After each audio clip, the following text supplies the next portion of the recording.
travel back in time and discover ancient America. The United States and Canada were home to true civilization long before the arrival of the first Europeans. The four-part Ancient America series looks at the inventive peoples of the Southwest, the wealthy artistic cultures of the North Pacific coast, the ancient cities and mound builders of the East, and the resilient nomadic peoples of the West. This award-winning series is the first in-depth look at the prehistoric past of the North American Indians. Join Cherokee actor Wes Studi of the motion picture Dances with Wolves and Geronimo as he guides us through the past of a proud people, and he tells the story of ancient America.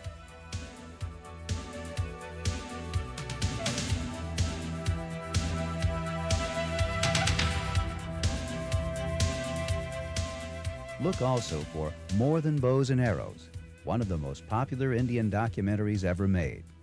Join Pulitzer Prize-winning author Dr. N. Scott Momaday as he reveals the contributions made by Native Americans to our culture.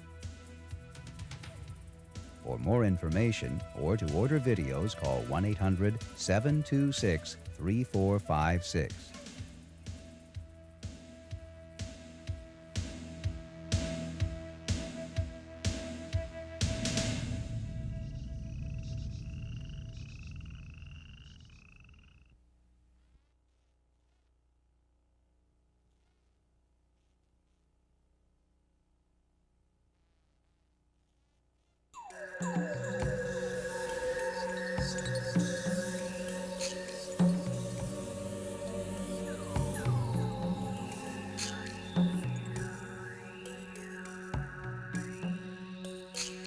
Here, the ancient Salato chose to build their pueblos in a land of deluge and drought.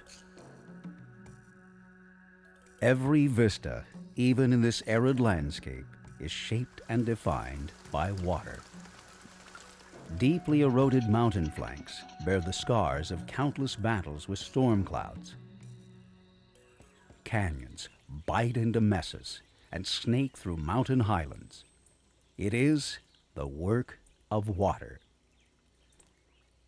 Boiling clouds and electric air. Much of the desert's rainfall comes with the arrival of summer thunderstorms. Waterfalls tumble over precipices. Floods scour the canyons and wash into the open desert.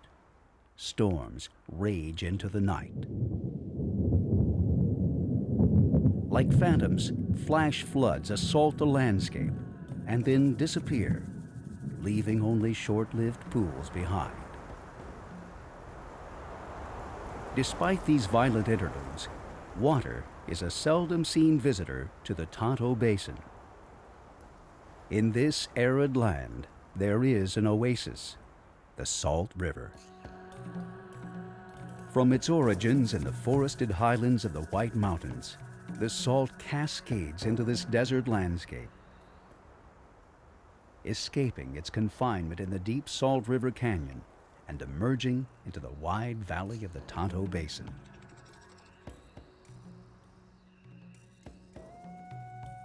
Sycamores, walnut trees, and cottonwoods depend on the Salt River, its tributaries, and occasional springs. The Tonto Basin is a land in between the Mogollon Rim and the Colorado Plateau to the north, and the desert lowlands to the south. It is both a desert and a forest. Ancient saguaro cactus march across the broad flanks of the valley and into the mountains. Higher slopes are covered by juniper and pinyon pine. In the Tonto Basin, plants have evolved to meet the stringent demands of the desert. Widespread roots gather in frequent rainfall. Fast-flowering desert plants explode into life after the first rains of spring.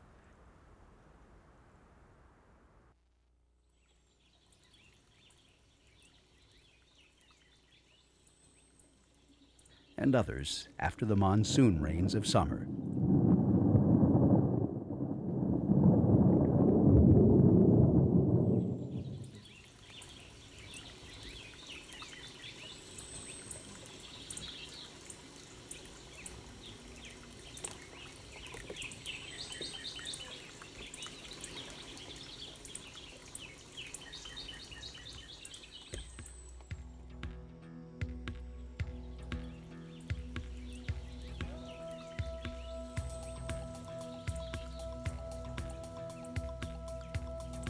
The saguaro forest provides food and shelter to an amazing variety of animals.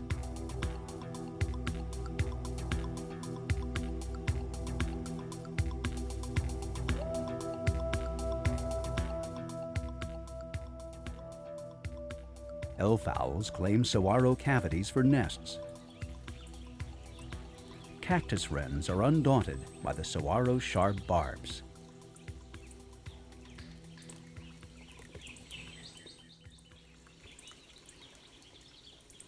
Hummingbirds and bees dart from flower to flower, while high above, vultures ride the winds. In the rippling heat of summer, lizards seek protective shade.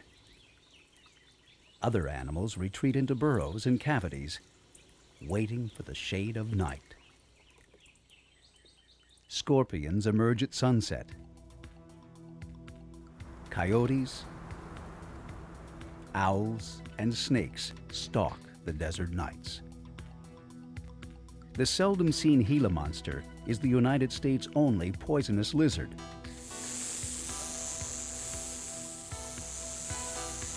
Even the poisonous venom of a rattlesnake will not deter a road runner.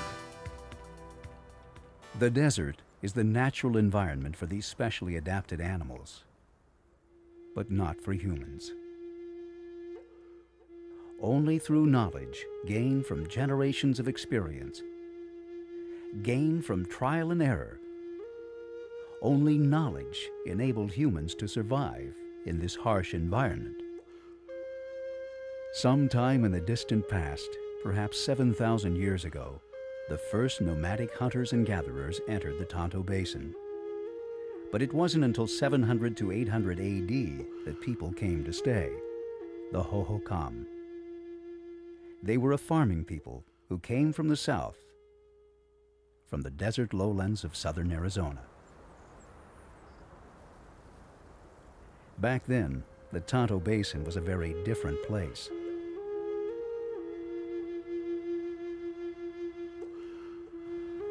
The Salt River meandered through a marsh-like flatland, festooned with reeds, cattails, and grasses.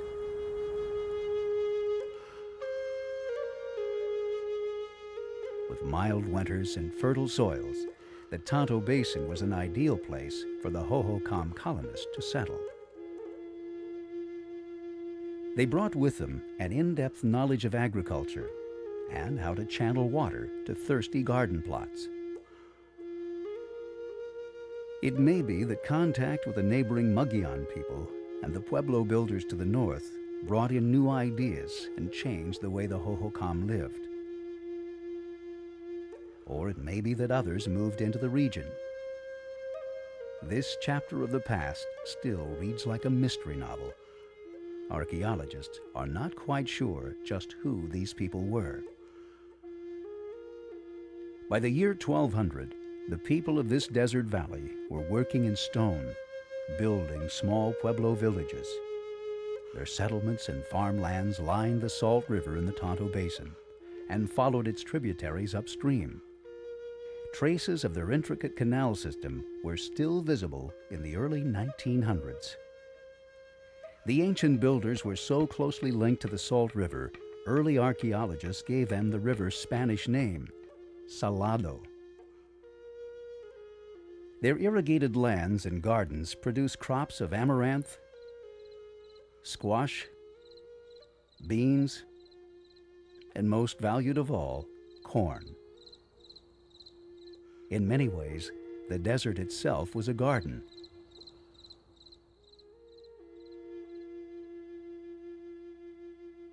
The varied diet of the Salado included more than 100 varieties of edible plants, and by and large, they were very healthy people and suffered from few dietary diseases.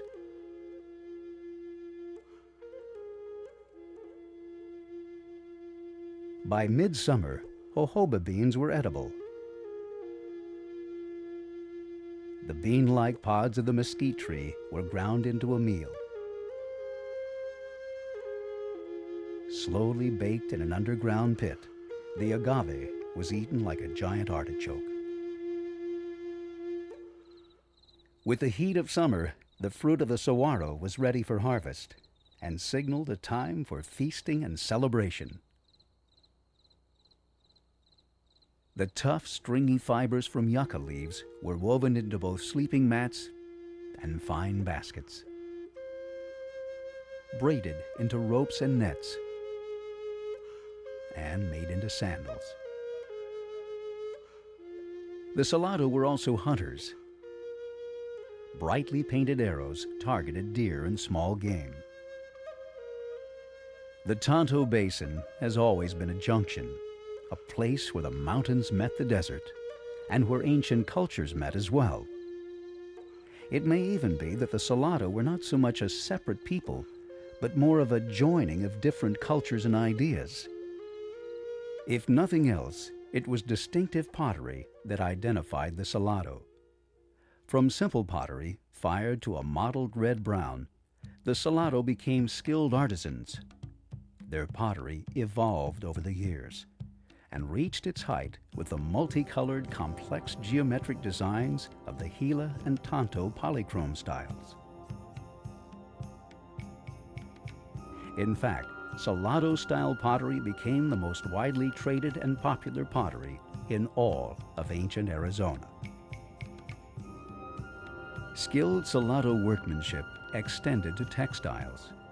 Cotton was grown in the Tonto Basin, and may also have been imported from the Hohokam to the south. It was woven into fine cloth. Open weave lace-like cloth was sometimes fashioned into shirts with intricate designs. Possibly symbols of status, they were certainly signs of exceptional craftsmanship. Men were the probable weavers in Salado societies. Trade goods and ideas travel over great distances. At Tonto, archaeologists have discovered the remains of macaws. Valued for their colorful plumage, these live parrots were traded northward from the tropics of Central America. Copper bells from central Mexico, seashells from the coast of California, turquoise from New Mexico, and pottery from the high mesa country of the Colorado Plateau. All converged on the Salado heartland of the Tonto Basin. The trade network extended for many hundreds of miles.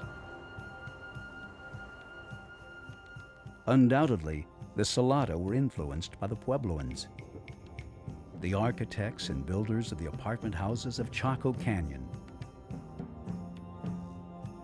and the cliff dwellings of Mesa Verde. At Tonto, several Puebloan T-shaped doorways suggest that ideas traveled as easily as trade goods between the cultures. But unlike the Puebloans to the north, the Salado also built earthen platform mounds. Thousands of tons of earth were moved to make the mounds, some 10 to 12 feet high and half the size of a football field. Along with the mounds in the 1200s and 1300s, large multi-room pueblos appeared at regularly spaced intervals along the Salt River and its tributaries.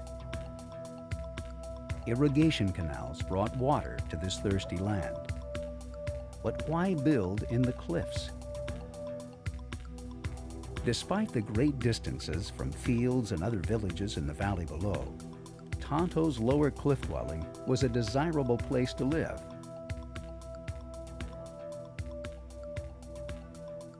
"400 feet below, the creek in Choya Canyon was a seasonal source of water. The alcove provided shelter from violent summer storms and cooling shade during summer's stifling heat. In winter, with the sun lower in the sky, the east-facing exposure warmed quickly on cold mornings and offered protection from winter rains. The rock shelter continued to protect the village for 6 centuries, long after the Salado left. Archival photographs from the early 1900s reveal that many Pueblo walls withstood the onslaught of time and the elements, only to succumb to vandals and treasure hunters in the recent past. Yet long ago, the Pueblo was far more imposing than what we see today. Though there is no direct evidence of warfare, the very nature of construction suggests that the ancient builders were concerned about intruders. In Salado times, the only entrance to the small cliff dwelling was through a V-shaped notch pecked into the native stone, and reachable only by ladder. Once removed, the walls were practically unscalable. The entranceway was confined to a narrow corridor. Almost like a guard tower, an opening near the top of a second-story room allowed occupants to see who was climbing the ladder. The village had 16 ground-floor rooms, and several of the structures reached 2 stories high. Just outside the protective overhang of the alcove were 3 additional rooms. The hard native stone was difficult to shape, so the builders relied on mud mortar to bind and to smooth out walls. Floors were leveled and coated with a clay plaster, which can still be seen in a back room. With no beasts of burden, construction materials were brought in on the backs of human porters. Distant juniper and pine forests provided the wood for the ceiling beams. Smaller poles and saguaro ribs completed the ceiling latticework, which was then covered with clay. Rooms were used for both sleeping and storage of food and supplies. Clay-lined hearths provided warmth on cold winter evenings, and low doorways prevented heat from escaping. The fire-blackened walls and ceilings are a telltale record from years of smoldering fires. Several families lived in the rock shelter, each family occupying a room or 2. The village population may have totaled 40 people or more. In the deepest recess was the largest room, a community workplace and meeting place, the prehistoric counterpart of a village square. It was possibly a religious and ceremonial center as well. Mortar holes, ground deep into the rock, were used in the preparation of seeds for meals. Like Puebloan villages in archival photographs from the 1800s, much of daily life at Tonto was lived on the rooftops. Ladders provided access. From the rooftops, the panorama spanned the Sierra Ancha Mountains to the north and east, down to the Pueblo villages and farmlands that spread out in the valley below.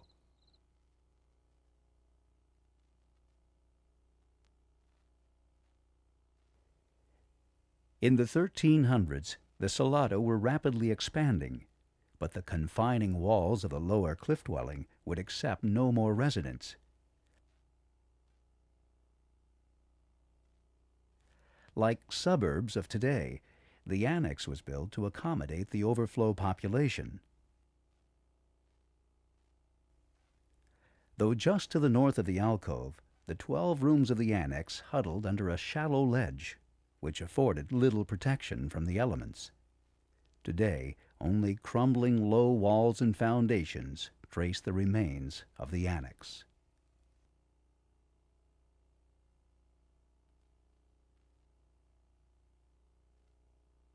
To the south, the largest archaeological site at Tonto overlooks nearby Cave Canyon the 40-room pueblo crowds into the alcove of the upper cliff dwelling and was home to about 100 solado.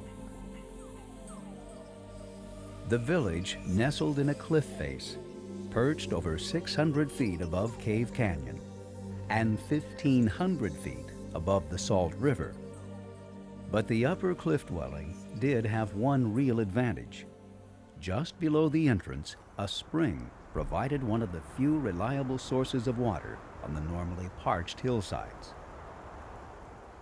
Today, the spring still supports life. At times, a small seep in the back of the alcove would also flow, and the villagers built a catchment basin to contain the precious water. The back of the rock shelter may have been an open, unwalled area. The steep, sloping floor required the solado to build rooms that stair-stepped downward. From a distance, the settlement appeared as if it were a city of stone towers. Of the 32 rooms on the ground level, the very largest were toward the back of the rock shelter. 8 second-story rooms completed the settlement. Some of the original ceilings remain intact. The upper cliff dwelling had a commanding view of much of the eastern Tonto Basin. Several holes in the walls appear to be viewing portals, window-like openings. Evidence suggests that villages were linked by some form of signal communication, perhaps to warn against danger. Virtually all settlements in the region were visible to at least one other village. Were the cliff dwellings built as defensive bastions? Probably not at first, but in the 1300s, life began to change for the normally peaceful solado. Up to this time, the solado lived in small, isolated farming settlements. One theory suggests that fear, the threat of violence, may have been the catalyst that pushed the solado to move into ever larger villages in the Tonto Basin and into these cliff dwellings. After the year 1400, the solado culture began to gradually disintegrate. The exact reasons for the collapse remain a mystery. Perhaps the solado were driven away. There is evidence that several of the settlements in the Tonto Basin were burned to the ground. The solado may have been pushed away by drought and a changing climate, or pulled away by the promise of a better life in well-watered lands elsewhere. Whatever the case, by the late 1400s, it was all over. Only wind would disturb the silence of the pueblos and the cliff dwellings at Tonto.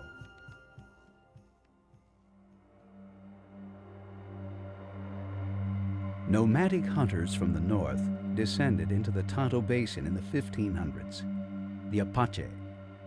At about the same time, Spanish conquistadors came from the south and claimed the land for Spain as part of Nuevo Mexico. The local Apaches may have spoken a different dialect than other Apache groups. Frustrated with translation problems, the early Spanish may have labeled the local Apache population with the Spanish word tonto, meaning foolish or stupid. The first confirmed reports of the cliff dwellings did not come until the arrival of American ranchers and prospectors in the 1870s. In 1883, pioneering archaeologist Adolphe Bandelier visited the cliff dwellings. In his journal he wrote, "Roofs, ceilings, doorways, hatchways are still mostly intact. The cliff dwellings had survived the elements and the centuries, protected by their sheltering caves. But they were totally unprotected from the ravages of human visitation." In 1906, the Bureau of Reclamation began one of the greatest engineering works of the new century, the construction of Roosevelt Dam. It was the colossus of its time, and public attention was focused on the high, almost unknown desert valley the Tonto Basin. The fragile cliff dwellings sparked widespread concern, and on December 19, 1907, President Theodore Roosevelt created Tonto National Monument with a stroke of a pen. The cliff dwellings, once protected by their isolation, were now protected by law, but they were more vulnerable than ever. The new dam and the Apache Trail drew tourists, and along with them, vandals and pot hunters. Ransacked, pillaged, and desecrated, the ancient homes of the Salado received more damage in just a few decades than they did in almost 500 years. Finally, in 1933, the National Park Service assumed control, and the National Monument was placed under the protection of park rangers.